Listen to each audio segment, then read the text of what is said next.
Hey, what's up, YouTube? Hey, I just wanted to go ahead and make my first video. Um, I've seen a ton of videos out there, and I just felt motivated today to go ahead and make my own. Now, the theme of this video is typical soldier EDC or typical soldier gear. Personal gear, not weapons, not anything like that. Well, a couple of them can be weapons, but no guns, no gas masks or rucksacks or anything like that. This is just pocket gear or pouch gear. So what you're looking at right there is the fist emblem. This is a custom-made sign that my wife had done for me. This guy has a CNC that he carved or cut this out of metal. If you're interested in something like this, let me know. The guy is more than willing to do anything like this. Also, he has other designs like 82nd Airborne and 101st AD and all those other types of things that he can do. Airborne symbol, air assault symbol, ranger tab, all that. It's pretty awesome. But this is not an ad for that. That's just happened to be something that I have hanging in my garage that I thought would be cool to intro with. So, typical soldier gear, as far as pocket knives and flashlights go. You're looking at some of these patches that I have out there right now. I wanna just go ahead and say I was a regular soldier. I was a 13 Fox, forward observer. I was never actually in 101st Airborne or 3rd ID or 82nd. However, when I went to Iraq and deployed with 3rd BCT for the invasion of Iraq, I actually got tasked to 101st Airborne and 82nd and saw combat with both, well, actually all three of these units, actual combat. So I have orders to wear all of these, and that. This other patch is a 45th BCT, or 45th Infantry Division it's a National Guard unit out of Oklahoma. I don't live and never have lived in Oklahoma. I went to Fort Sill, Oklahoma for basic training and retraining. But when I got called back to the Army in '07, this is the unit that I was tasked to because of, fat soldiers and soldiers that were broken and all that type of stuff. They didn't have enough people to deploy, so they call in IRR people to fill in those slots. So I was active duty attached to National Guard.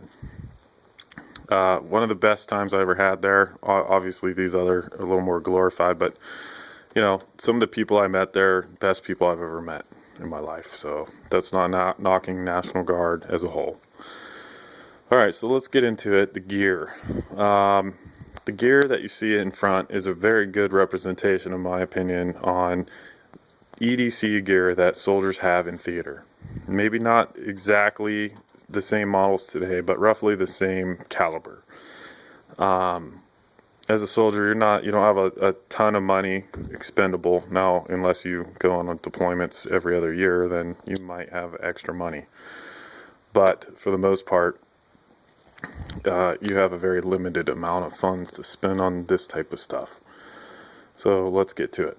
From left to right in no particular order other than that's how I laid them out. We'll go ahead and start with the Crkt. This was a knife that was at the PX prior to deployment. Our PX was kind of small compared to some of the other PXs around on Fort Riley. However, I never was interested in this knife because first, it's ginormous and huge. Second, it had a locking mechanism. Third, I'm not a big fan of serrations. I had a bunch of Gerbers before when I was in Korea, part of 2nd Infantry Division in Camp Casey, and I never liked the serrations on any blade. I never had a need to cut that intense, and it always just kind of grabbed onto things and didn't really cut them clean. So I like the straight edge the most. But I found this while I was in Iraq. I was out using the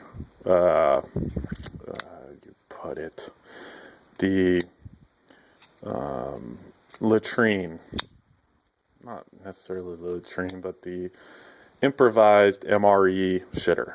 Let's just say it. I found that out in the sand. It was relatively new, and yeah, I found it, picked it up. I was like, holy crap. Well, I was taking a shit. So I put that in my pocket and was like, oh. So this was one of my blades that I had out there. Now, when I deployed, I actually had a different Gerber I broke and threw away. And I had another CRKT, the smaller version of that I actually bought. And I didn't really like it. It was too long. This is another Gerber that I never really liked. I used this because it didn't have a pocket clip and I could stick it in my pocket and it would just carry deep. I used this for cutting zip ties off POWs. And that was this main purpose. Not because it was a Gerber. I hated the model, hated the metal. It was always a chore to actually cut through the plastic with that Gerber. So a lot of times I'd use my Leatherman micro. This was one of my favorite, actually still is one of my favorite multi-tools of all time. This is a dedicated nail cleaner slash thread cutter, because soldiers gear have to look squared away. And also when this didn't work or it was too dull, I would actually cut the zip ties off POWs with this. This one, the next thing I'd like to talk about is the Leatherman Wave. This was the original Wave. First multi-tool that actually had outward opening knives and blades. This was a soldier's dream. When I got deployed, or when I got assigned to Fort Riley, Kansas, our captain actually purchased one of these for our whole entire platoon before we got attached to 3rd Infantry Division. We deployed with these. This is not the original one that I had because the blade actually broke while I was in country, and then I saved it, and I didn't use it after that because it was broken and it was pretty sharp right here. It kept catching on my gear. But I was going to send it back to Leatherman and have them replace it because it was such a great tool that I had out there. But when we left country, I went through customs, and there was Navy personnel that was running customs, and they actually took it. They said, "Well, you can't have knives on the plane." I said, "Well, this knife broke." He's like, "Well, no, it didn't." I said, "Well, yes, it actually did. Look at it." He's like, "Well, we're just going to take it. It's time. Give me that."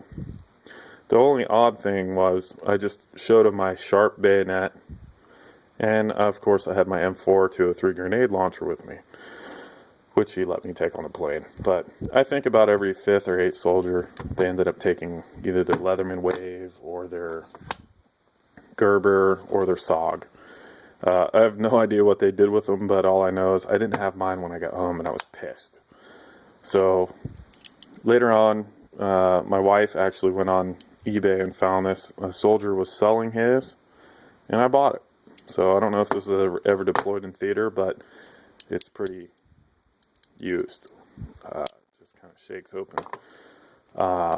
So while I was in country, though, when I wasn't using my Leatherman Wave, I got reissued this from the cartel members of our supply chain. I say cartel members because it was like dealing with the cartel.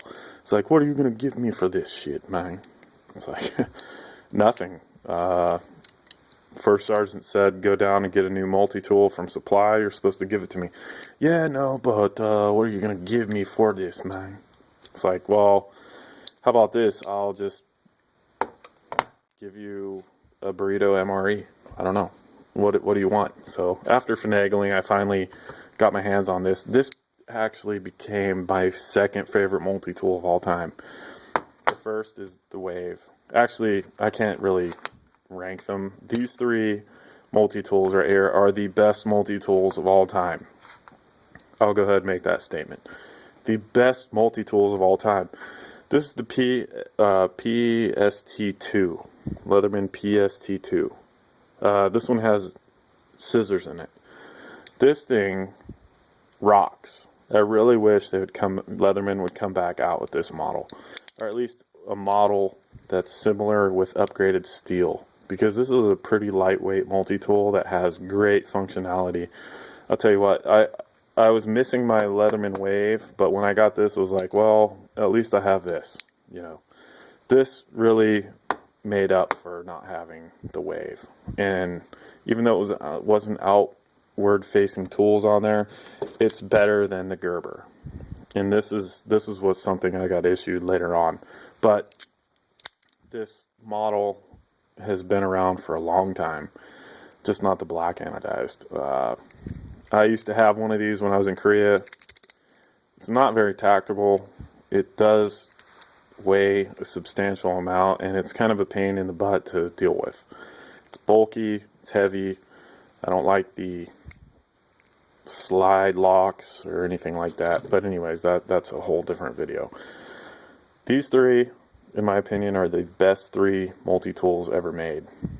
I really wish Leatherman would come out with like an anniversary edition of the original Wave with the upgraded steels, like what the Leatherman Charge TTI or something like that has in it, because man, that would be a great seller. Same with the PST2, and they still sell the Micra. I hope they stop, or I hope they don't stop selling it, because this is the best fingernail tool cleaning device in the history of mankind.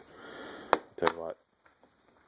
So on to this other little hokey knife. This I found in Iraq again. It's the Explorer, some little tiny pocket knife that you can buy at the PX. I kept that in a pouch on my side, and just for emergency if I couldn't get that, or if my other knife that I had other than this Gerber, you know, broke or something like that, which this blade did break. You know, I'd go to that for opening, you know, my hardcore MREs or something like that.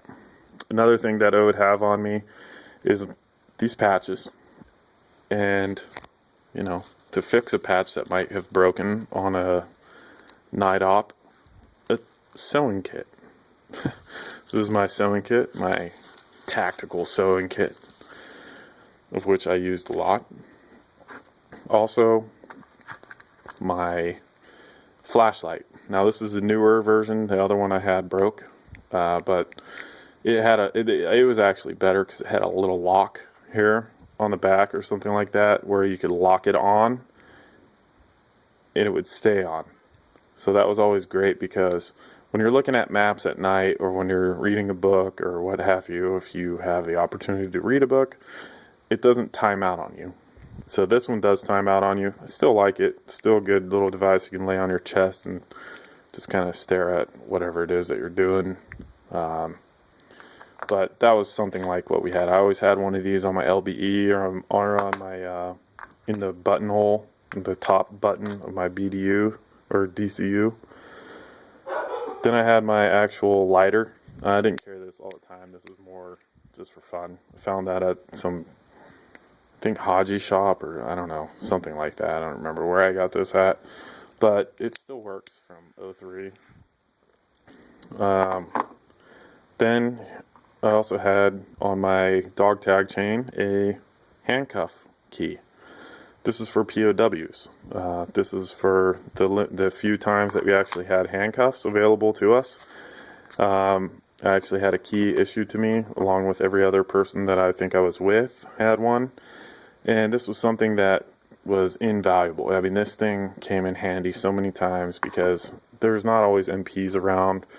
And whenever you're doing POW transfers, it's so much nicer whenever POWs have handcuffs on them to have something with you that you could actually deal with, rather than doing the old like trying to pick it open or what have you. Or, you know, most of them actually had zip ties. I mean, most of the people that we actually grabbed, we zip tied. The few times we actually had handcuffs, you know, this came in handy. Then I also had on me in Iraq a Victorinox Swiss Army knife. This isn't the exact one that I had there. It's a representation, but I had one that was a little thinner. It didn't have all the functionality this had, but this was actually my first knife / multi-tool I ever had when I was like 8 or 9 years old, my grandpa actually bought me one of these. And so I've been into knives for pretty much my whole life. Ever since my grandpa bought me one of these, I've been a knife nut, and still am today. But at this time frame, whenever I was carrying this stuff, didn't have a whole lot of money.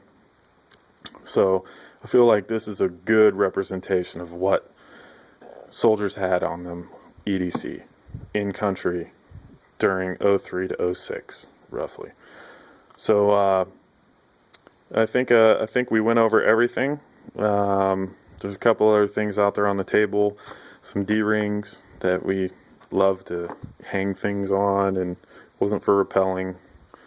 And then there's my Swiss seat from whenever I went through air assault school in Korea, which, yeah, I know, it wasn't at 101st Airborne, but you know, it was still a great school to go through. Actually, I went through this school with a guy that won, you know, the Medal of Honor, which was Sergeant Jared Monty. You can look him up. There's a book that just came out about him called "See on the High Ground." He was killed in Afghanistan in, I think, 06. The guy was a great guy. He was my team chief for a long time while I was in Korea. And check him out, you know, buy his book. So I'm going to go ahead and sign off here. I hope you guys liked the video. This is my first video. Maybe I'll make a few more. I have some other gear, not a whole bunch, but I do have some other gear that I'd like to show you. Maybe I'll make a video of gear that I'd like to take, or gear that I would love to have had when I was a soldier, or gear that I would love to take, you know, if I was to deploy today. So with that being said, I'll go ahead and get off here. If you liked the video, go ahead and like it. If not, well, don't like it. All right, I'll talk to you guys later. Bye.